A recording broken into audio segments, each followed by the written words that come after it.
been, I suppose, about a half a century now since they came to Oklahoma City and the greater Oklahoma City area. And, we've never been the same. They just make a difference everywhere they go. You just always see them in good works. They are the greatest example that I can think of the personification of the American dream.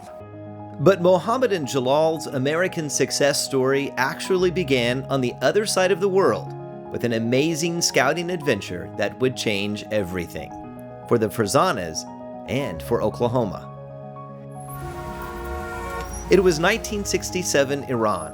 The Shah was rapidly westernizing the country, and organizations such as Scouting were seeing significant growth.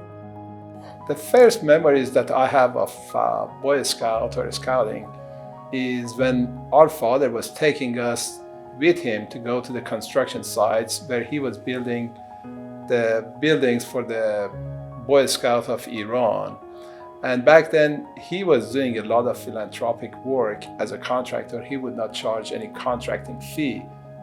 Naturally, their father put his sons in scouting, leading to an opportunity at 13 years old for Mohammad to attend a World Scout Jamboree in the United States. A friend of my dad says, "Is your son Boy Scout?" He said, "Yeah, I'm Boy Scout." And he said, "Do you want to come with us to Jamboree?" And he was the one who was leading that. I said, "Yes." He said, "But you have to know some English." And I said, "Yeah, I know some English." And he said, "Enough?" I said, yeah.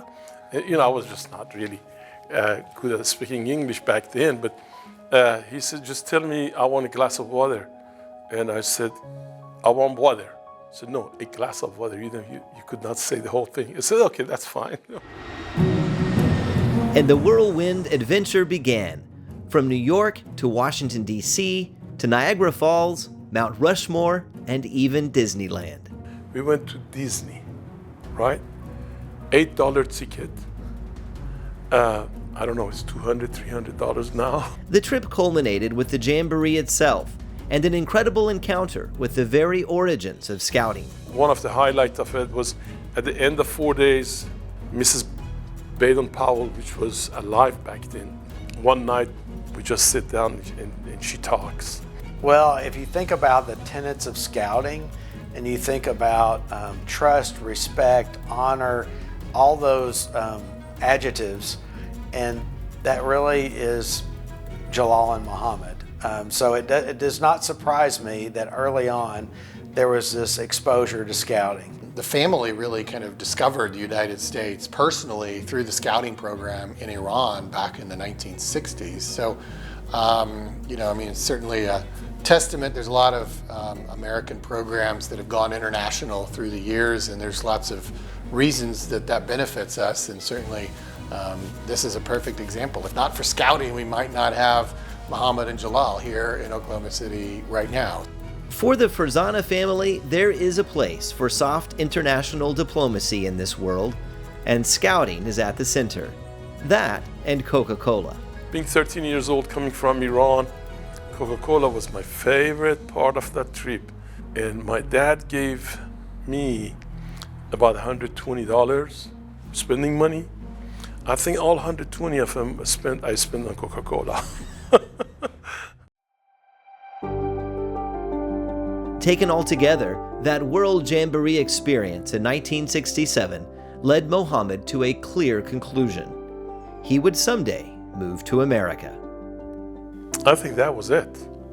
That was it, because everything was different here.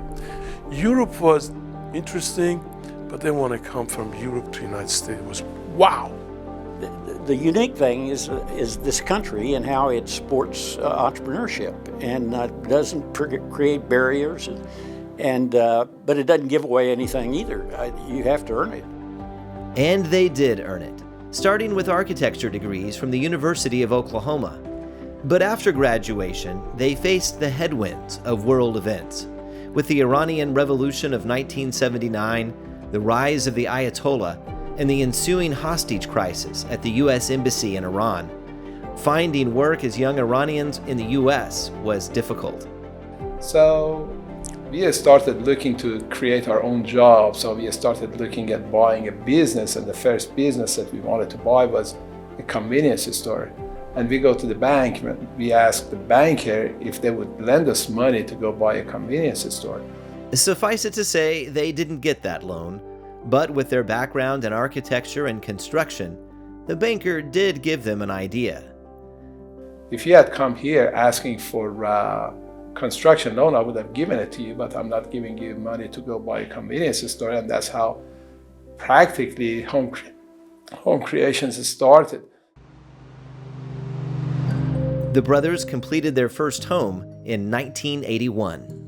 And it took us almost a year, and at the end of the year, the two of us made $2,000 together, which would be less than $2 an hour for both of us. And so it was quite an experience. And by the way, we start one house first year, it took us 1 year to sell it, and then 3-4 homes next year, and then just ramps up. And ramp up it did. Today, Home Creations has sold on the order of 19,000 homes and become a land development company in its own right. As their venture grew into what it is today, many of the proceeds were pointed right back at Oklahoma. And there's a lot of people that make a lot of money, and they buy a lot of toys with that money, and maybe give a little bit.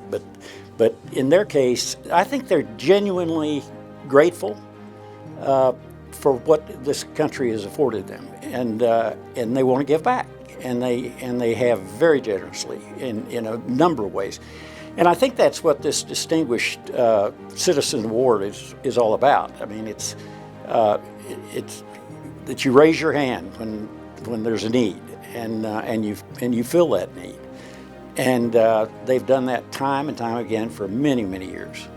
You know, whether it's the business success that has helped grow our economy, whether it's the housing that they've helped deliver to a growing city that absolutely needed it, or whether it's the somewhat almost infinite number of civic and charitable causes that they have supported through the years.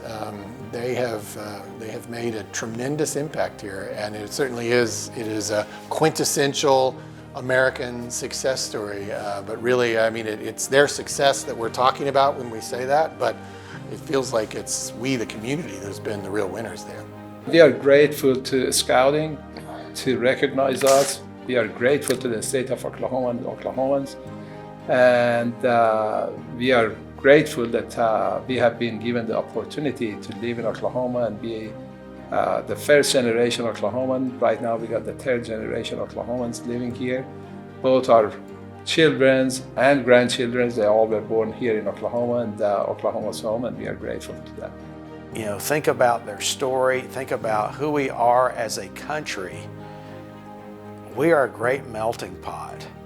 And these two individuals, again, are really the personification of what it means to be an American and what it means to be an Oklahoman.